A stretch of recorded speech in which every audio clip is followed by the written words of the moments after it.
எது உங்களை குறிக்குது?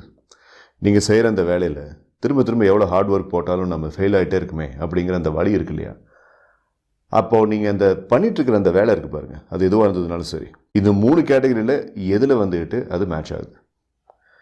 பணம் சம்பாதிக்கணும் அப்படிங்கிறதுக்காக தான் அந்த வேலையை செய்கிறேன், இல்லை என்னுடைய ஜாப் சாட்டிஸ்ஃபேக்ஷன் அவர் என்னுடைய இன்டர்னல் சாட்டிஸ்ஃபேக்ஷனுக்காக இந்த வேலையை செய்கிறேன். எனக்கு இதில் என்ன கிடைக்குது அப்படிங்கிறதுலாம் முக்கியம் இல்லை. பட் நான் என்னுடைய சந்தோஷத்துக்காக என்கிட்ட இந்த ஸ்கில் இருக்குது, என்கிட்ட இந்த விதமான ஒரு ஸ்ட்ரென்த் இருக்குது, இதை ரெஃப்ளெக்ட் பண்ணுற மாதிரி நான் என்னால் முடிஞ்சதை செஞ்சுக்கிட்டு இருக்கேன். அது எனக்கு போதும். Whether people accept it or not, they receive it properly or not, I don't care அப்படிங்கிற மாதிரி கேட்டகரி இல்லையா?